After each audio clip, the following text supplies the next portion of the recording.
Chers frères, chères sœurs, écoutez. Je crois qu'on est dans un endroit qui mérite beaucoup d'attention, vraiment beaucoup de méditation. Si on est là, il y a des morts qui sont là. Il y a des gens qui sont morts pour que nous, aujourd'hui, qu'on puisse être dans de meilleures conditions.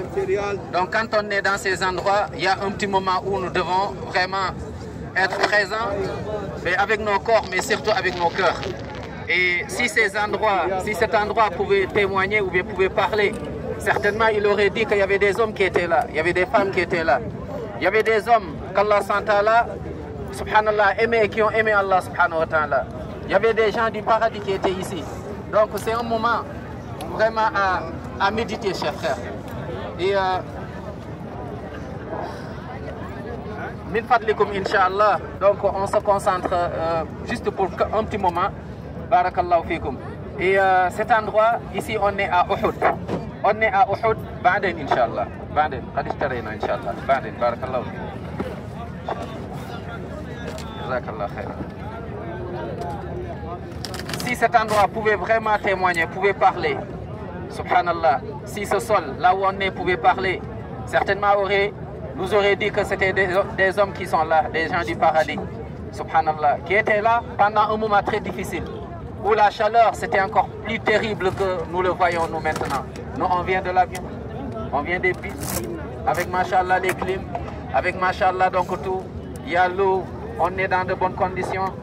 Ces gens qui étaient là, ils n'avaient pas ce temps, ils n'avaient pas ces moyens, subhanallah. Ces gens qui étaient là, leur force c'était leur lien direct avec Allah subhanahu wa ta'ala. Ici donc on est à Uhud, et quand on dit Uhud, donc tout ça, on dit Jabal Uhud. Donc certainement, vous avez vu les montagnes comment sont.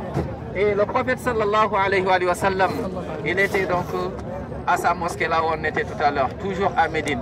Et rappelez-vous bien qu'il y a eu là, donc la première bataille, Ghazwatul Badr. Les musulmans donc ont remporté, machallah, cette bataille à l'an 2 après l'hégire du prophète sallallahu alayhi wa sallam. Al-Mushrikoun voulaient donc se venger. Aradu an yantaqimu. Ils voulaient se venger. Ils voulaient encore, subhanallah, prendre leur revanche.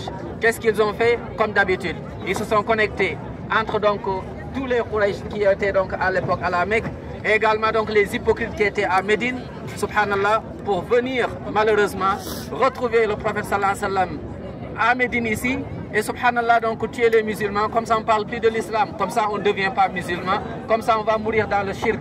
Et malheureusement donc quiconque meurt dans le shirk sans se repentir, le paradis les interdit. Innahu man yushrik billah faqad harrama Allahu alayhi al-janna wa ma'wahu an-nar wa ma lidh-dhalimina min ansar.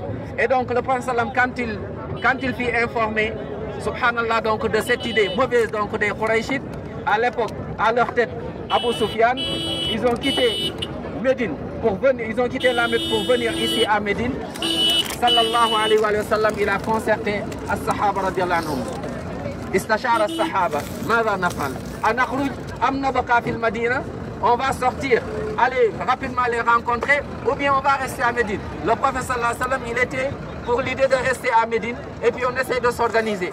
Et les compagnons, beaucoup ils ont dit non, ya Rasoul, on va partir. Surtout les jeunes qui n'étaient pas là pendant donc, la bataille de Badr, et d'autres qui n'étaient pas là, et des reconvertis, ils ont dit non, on va partir. Tellement ils ont poussé, le prophète sallam, il a dit ben, on va partir. Comme si vous avez décidé ça, bismillah, on y va. Il a fait shura. Et les compagnons ont vu que le prophète sallallahu alayhi wa sallam, il est sorti. Subhanallah, et au début c'était pas son avis, il voulait rester. Ils ont dit ya Rasoul, donc finalement on va rester. Il dit non, abadan. Ma kana li nabiyyin iza labita lamatahu. Subhanallah, an yada'aha hatta yuqatil. Il n'appartient nullement à un prophète, à un messager. Une fois, mashallah, avoir pris son bouclier pour aller à la guerre, de faire demi-tour. Abadan, on va partir. Et sallallahu alayhi wa sallam donc a quitté la Mecque, mashallah, un jour, a quitté à Médine, là, au centre, le jour du vendredi. Arrivé jusqu'à un endroit qu'on appelle Masjid, Shaykhain, le prophète sallallahu alayhi wa sallam donc s'est installé là-bas. Mashallah, ils ont fait là-bas la prière de l'Asr, Maghreb, Aïcha, jusqu'au lendemain, le samedi. C'était donc certains mu'arrikhoun disent que c'était 14 de Shawwal. Wallahu a'lam. Les historiens donc musulmans, ils ont dit que c'était le 14 de Shawwal de l'an 3 après l'hégire du prophète sallallahu alayhi wa sallam.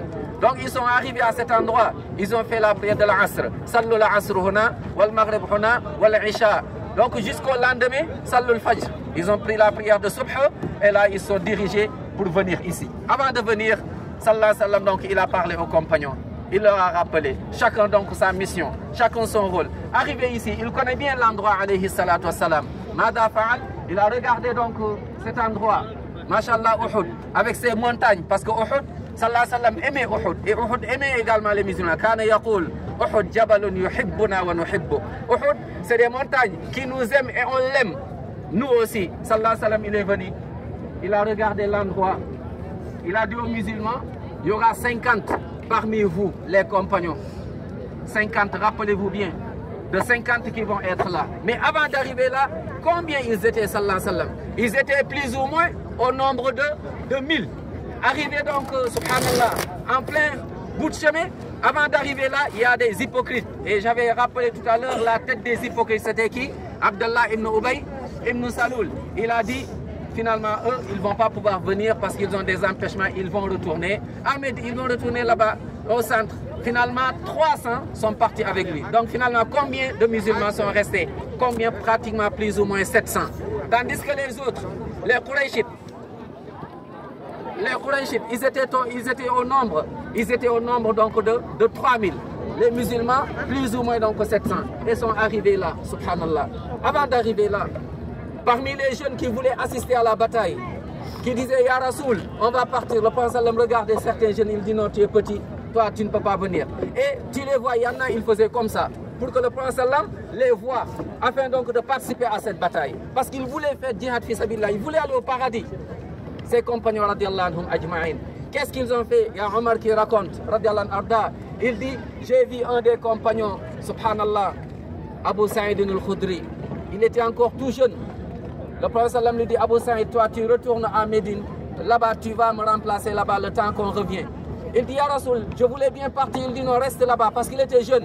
Omar dit, j'ai vu Abu Sa'id, quand il repartait, je l'ai vu partir avec son épée. Subhanallah, il y avait des traces. Tellement il était petit, l'épée touchait, subhanallah, touchait la terre quand il repartait. À tel point, ils étaient jeunes. Mais ils voulaient montrer, ils voulaient donner leur temps à Allah SWT, donner leur bien à Allah, donner leur âme à Allah. C'est ce qu'Allah SWT nous dit dans Surah At-Tawbah. Inna Allah ashtara minal mu'minina anfusahum wa amwalahum bi anna lahumul jannah. Yuqatiluna fi sabilillah, fayaqtuluna wa yuqtaluna wa'dan alayhi haqqan fit tawrat wal injil wal Qur'an. Wa man awfa bi'ahdihi min Allah, fastabshiru bi bay'ikum alladhi bay'atum bi. Soyez contents. Votre commerce, Allah l'a accepté. Et donc le prophète sallam est venu là.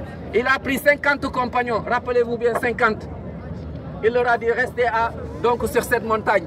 C'est les archers, ceux qui ont les flèches. Restez là les archers. À leur tête, il avait mis ce compagnon, Abdallah ibn Jubayr. Pas Abdallah ibn Zubayr. Abdallah ibn Jubayr. Il dit 50, restez là. Quoi qu'il puisse arriver, ne descendez pas du tout. Même si on a gagné, restez là. Sallallahu alayhi wa sallam leur a demandé ça. Et donc ils sont restés.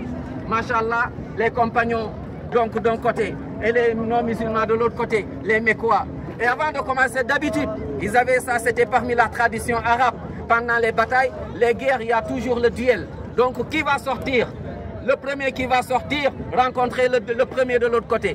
Et il y a Talha, Ibn Abi Talha, un des non-musulmans de Quraysh. C'était quelqu'un que tout le monde avait peur. Il s'est levé, il fait partie des mouchrikoun. Il s'est levé, il dit, où sont les hommes? Il dit, je suis là, moi. Qui va donc venir? Allahu Akbar. Et c'est de là où, donc les compagnons, le prophète sallallahu alayhi wa sallam, il a mis un par un. Et parmi les compagnons, il y avait Moussab ibn Umayr. Il lui avait donné l'étendard des musulmans. Et subhanallah, Moussab qui tenait comme ça, comme le cheikh l'a tenu, et d'autres parmi les compagnons. Et il a choisi, ils ont dit, il est où Zubayr? Zubayr, il dit, je suis prêt, ya Rasul sallallahu alayhi wa sallam. Ils ont dit, allez-y. Imaginez les non-musulmans par là, les musulmans de l'autre côté. Et le non-musulman Talha ibn Abi Talha, il sort, subhanallah, avec son épée. Le musulman Zubayr ibn Awam, il sort avec son épée. Chacun regarde. On dirait donc, subhanallah, regardez donc le début de la bataille. Avant donc de, subhanallah, d'avancer, on a un. Et ils sont arrivés. À un moment donné, il y avait la poussière. On ne savait plus qui est qui. On ne savait plus qui a gagné. On ne savait plus est-ce que le musulman, on l'a tué. De toute façon, un musulman, un croyant qui est mort pendant le djihad, il est shahid. Et là, on entend, on voit, subhanallah, on voit une épée qui sort après la poussière. On voyait à peine, on voit une épée qui sort accompagné d'une voix en disant Allahu Akbar. Ils ont dit c'est Zubayr, donc il l'a tué. Zubayr a tué donc Talha ibn Abi Talha. Et le prophète sallam, il a dit Allahu Akbar, Allahu Akbar. Il a dit Allahu Akbar, takbir. Allah est le plus grand. Tous les compagnons ont dit Allahu Akbar. Et il y a un deuxième des non-musulmans également qui sort. Subhanallah. Et il y a un musulman également qui sort. Le frère de Zubayr, de Talha ibn Abi Talha, est sorti. Ali ibn Abi Talib, il est sorti. Donc il y avait Shu'ba. Et là encore les deux, ils ont vu de la poussière. Et à un moment donné, ils ont entendu Allahu Akbar. Ils ont dit Ali l'a tué. Alhamdulillah, donc Ali a tué. Et le troisième, il y a Hamza aussi qui est sorti. Il y a Utba, des non-musulmans. Et Hamza aussi l'a tué. Qui est Hamza? Hamza, l'oncle du prophète Mohammed sallallahu alayhi wa sallam. Et donc les musulmans, alhamdulillah, les duels, ils l'ont gagné. Et là, après, la guerre a commencé. Pendant ce moment, il y avait un des compagnons qu'on appelle Abu Dujana. Il avait l'habitude de mettre son turban rouge. Et les compagnons disaient, dès que vous voyez Abu Dujana avec son turban rouge, sachez qu'il y a une urgence. Soit la vie, immal haya wa immal maut. Et il a mis ça, il dit, Ya Rasoul, je suis prêt, soit au paradis, ou bien, Inch'Allah ta'ala, la victoire. Immal jannah wa immal nasr. Soit on gagne, ou bien donc c'est le paradis. Il n'y a pas de choix. Les compagnons, ils étaient prêts. Cette vie, les compagnons mettaient ici la vie. Eux, ils voulaient aller au paradis. Parce qu'ils savaient qu'Allah, c'est qu'il leur réserve au paradis. Ils voulaient tellement aller au paradis, les compagnons. Ils venaient dire, Ya Rasoul, on va aller au paradis, on veut qu'on nous tue. Et tu vois, il y a un compagnon qui disait, Ya Rasoul, je veux qu'une flèche me touche ici. Et je tiens comme ça, je meurs donc, fils là. Dans des batailles, tu envoyais, il y en a qui tenaient comme ça des flèches en disant, Fustu wa Rabbul Kaaba. Je jure par Allah, Alhamdulillah, je suis mort, fils là. Est-ce que nous, comment va être notre fin? C'est les questions à se poser. Eux sont morts croyants, sont morts, Allah est satisfait d'eux. Et donc, sallallahu alayhi wa sallam, donc il a dit aux compagnons, et il leur encourageait, allez-y, Inch'Allah, il y a le paradis qui vous attend. Allez-y, il y a le paradis qui vous attend. Hamza, il y a un de nos musulmans, Wahshi. Wahshi, qui était, subhanallah, un esclave à l'époque. Un esclave à l'époque de qui? De Jubayr ibn Mut'im. Jubayr ibn Mut'im qui disait à Wahshi, voilà l'oncle du prophète Mohammed sallallahu alayhi wa sallam. Je veux que tu le tues, si tu le tues, je te libère. Tu n'es plus esclave. Donc lui, il raconte, il dit, j'avais mon, subhanallah, j'avais ma flèche. Je ne cherchais rien d'autre. Il passait entre les gens, il se cachait, il cherchait juste Hamza. Et il a jeté sur Hamza, radiallahu anhu arda. Et c'est lui qui raconte. Et il y a Hind, des non-musulmans Hind qui disaient, à Wahshi, je vais te donner à dunya wa ma fiha, de l'or, de l'argent, si tu arrives à tuer l'oncle de Mohammed sallallahu alayhi wa sallam. Et Wahshi, donc il l'a jeté, subhanallah, il a atteint Hamza, l'oncle du prophète Mohammed sallallahu alayhi wa sallam qui est tombé, donc qui a rendu l'âme qui est mort, alayhi ridwanullah. Il fait partie des gens qu'on a enterrés ici, et d'autres parmi les compagnons radiallahu anhum. Et Wahshi qui raconte, malgré la flèche que je lui ai donnée, malgré la flèche donc qui est, subhanallah, qui est dans son corps, il dit, il s'est levé en venant vers moi. J'ai jamais eu autant peur que quand j'ai vu Hamza, même s'il est tombé, mais j'ai eu peur quand je l'ai vu venir vers moi. Hamza ibn Abdul Muttalib. Et parmi les compagnons pendant cette bataille, il y en a toujours qui montrent à Allah Santala qu'ils sont sincères. Ils se sont battus jusqu'à la mort. À tel point, même le prophète sallallahu alayhi wa sallam ce jour a souffert. Salawatu rabbi wa salamu alayhi. Imaginez le meilleur parmi les meilleurs, notre bien-aimé alayhi salam.